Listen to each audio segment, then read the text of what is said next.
चल होगी बस। हेलो स्टूडेंट, कैसे हो आप सब? आई होप आप सभी अच्छे होंगे। तो आज हम करेंगे 10th क्लास का टॉपिक है दोहा चौपाई। उसमें लगानी होती है हमें लघु और गुरु की मात्रा। और लघु और गुरु की मात्रा कैसे, कहाँ लघु की मात्रा लगेगी, कहाँ गुरु की मात्रा लगेगी, उसी चीज को डिस्कस करेंगे। ठीक है, तो ये है अपनी लघु की मात्रा यानी कि 1 में काउंट होगी। ठीक है, और ये है अपनी गुरु की मात्रा, ये 2 में काउंट होगी। ठीक है, नंबर 3 देखते हैं, जहां पर ए, छोटी ई, उ, ऋषि ये अक्षर होंगे या इनकी मात्रा होगी तो वहां लगेगी लघु की मात्रा यानी कि 1 की, एक की मात्रा। ठीक है, नंबर 4 बड़ा आ, बड़ी ई, बड़ा उ, छोटी ए, बड़ी ए, ओ और बड़ी ओ। ठीक है, अगर ये मात्रा, अगर ये अक्षर हो शब्द में या इनकी मात्रा हो तो हम मात्रा लगाएंगे गुरु की यानी कि 2 की। ठीक है, उसके बाद है संयुक्त अक्षर, आधा अक्षर और एक साथ में उसका पूरा अक्षर, लेकिन इसकी मात्रा हम 1 में लगाएंगे यानी कि लघु की मात्रा, यहाँ भी लघु की मात्रा ही लगेगी। ठीक है, फिर देखिए नेक्स्ट पॉइंट, संयुक्त अक्षर से पहले वर्ण है, तो जैसे ये संयुक्त अक्षर था, अगर इसके पहले यहाँ कोई वर्ण लगा हो, ठीक है, तो इसकी गणना किस में हो जाएगी, तो वह गुरु माना जाएगा। देखते हैं कैसे, संयुक्त अक्षर से पहले वर्ण है तो उसकी गणना गुरु में होगी। देखिए कैसे, संयुक्त अक्षर अपना इतना था, आधा कै और त्या, संयुक्त अक्षर उससे पहले अक्षर दे रखा है मैंने, तो इसकी गणना किस में हो जाएगी, उसकी गणना होगी गुरु में और इसकी 1 में।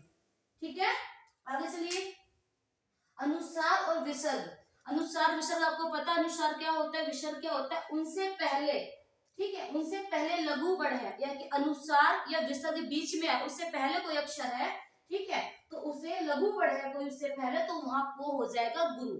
अब जैसे क्या कहा इन्होंने, अनुस्वार और विसर्ग से पहले लघु वर्ण है तो उसे गुरु माना जाएगा। कैसे, मैंने लिखा है बसंत। ठीक है, बसंत में ये लघु वर्ण है, कोई मात्रा नहीं है इस पे। ठीक है, तो ये क्या हो जाएगा, यहाँ पे गुरु, कहा गया पीछे, गुरु माना जाएगा, तो ये क्या हो जाएगा गुरु यानी कि 2 में काउंट होगा। एक मात्रा इसकी वह की, ठीक है, एक मात्रा वह की, 2 गुरु की मात्रा इसकी, और ये हो गई 4 मात्रा, 1 2 3 4।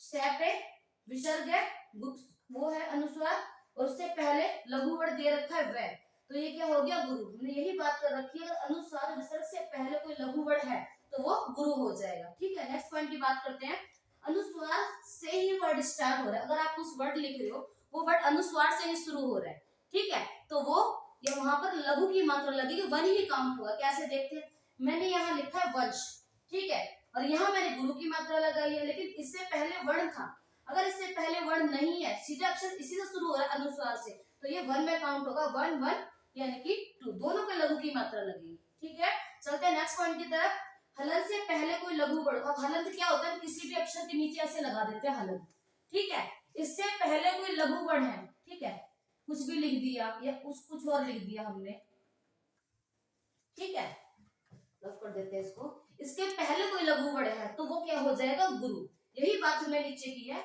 हलंत से पहले कोई लघु वर्ण है तो उसे गुरु माना, जैसे मैंने यहाँ लिखा, वहां दिखाई कब दे रहा होगा, श्रीमन। ठीक है, अब श्रीमन में हलंत पे कोई मात्रा नहीं है, ये क्या है अपना मैं तो सिंगल वर्ड है, 1 काउंट होना चाहिए, लघु की मात्रा लगनी चाहिए, लेकिन क्या कहा है हमने, हलंत से पहले कोई लघु वर्ण है तो उसे गुरु माना जाए। अब ये तो गुरु है, बड़ी की मात्रा है, लेकिन मैं क्या है, मैं भी गुरु माना जाए, क्योंकि हमने कहा हलंत से पहले अगर कोई लघु वर्ण है तो वो गुरु माना जाएगा। फिर देख लो एक बार, ये है अपनी लघु की मात्रा यानी कि 1 काउंट होगा, ठीक है, और ये है अपनी गुरु की मात्रा यानी कि 2 काउंट होगा। अब छोटा ए, छोटी ई, छोटा उ, ऋषि, ये अक्षर आपको मिलते हैं या इनकी मात्रा मिलती है तो वहां लगेगी लघु की मात्रा यानी कि 1 की। ठीक है, बड़ा आ, बड़ी ई, बड़ा उ, छोटी ए, बड़ी ए, छोटा ओ और बड़ा ओ। ठीक है, ये अक्षर आपको कहीं मिलते हैं या इनकी मात्रा मिलती है तो वहां लगेगी गुरु की मात्रा यानी कि ये 2 में काउंट होती है। ठीक है, उसके बाद नेक्स्ट पॉइंट की तरफ चलते हैं, संयुक्त अक्षर, आधा अक्षर और पूरा अक्षर, वो भी 1 में काउंट होगा। आगे चलते हैं, अब संयुक्त अक्षर से पहले अगर आपको वर्ण मिल जाए, ठीक है, संयुक्त अक्षर आधा और ये पूरा, लेकिन फिर भी हमने यहाँ पे लघु की मात्रा लगेगी, अगर इसके आगे यहाँ पर अगर कोई वर्ण होता तो वो हो जाता गुरु।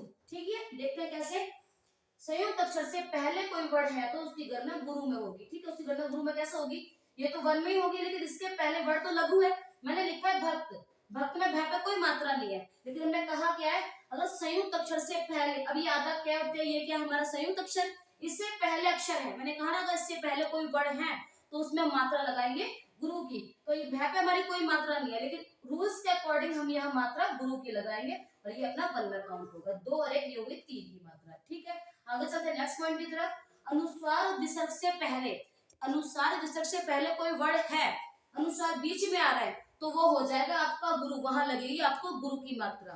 उसके बाद अगर अनुस्वार विसर्ग से ही आपका अक्षर शुरू हो रहा है, शब्द उसी से शुरू हो रहा है, तो वहां लगेगी आपकी लघु की मात्रा। देखिए कैसे, विसर्ग ये अनुस्वार बीच में आ रहा है, मैंने लिखा बसंत, इससे पहले कोई वर्ण है विसर्ग के बीच में तो ये हो जाएगा गुरु। अगर इससे मैं इस व को हटा दूं, सीधा छोड़ दूं संत, तो क्या हो जाएगा, यहाँ पे लगेगी मात्रा वन की। देख लीजिए आगे, अनुस्वार से ही अगर वर्ड शुरू होगा तो उसकी गणना लघु होगी, मैंने लिखा है वंश। अब अनुस्वार से ही शुरू हो रहा है वर्ड तो यहाँ लगेगी लघु की मात्रा यानी कि 1 की। और हलन से पहले कोई लघु वर्ड है, सिंपल वर्ड है, या छोटी ई छोटा ऊ इनमें से कोई वर्ड है, या उनकी मात्रा है, या किसी पर कोई मात्रा सिंपल अक्षर मिलता है, व्यंजन मिलता है आपको, तो वो क्या हो जाएगा गुरु, अगर हलन से पहले है तो। ठीक है, दोहा अपने 10th क्लास के अंदर 2 टॉपिक है, दोहा चौपाई। पहले तीसरे चरण में 13-13, दूसरे चौथे चरण में 11-11, ये तो हो गया आपका दोहा।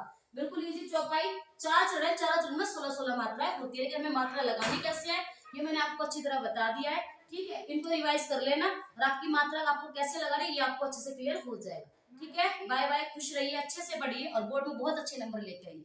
Thank you.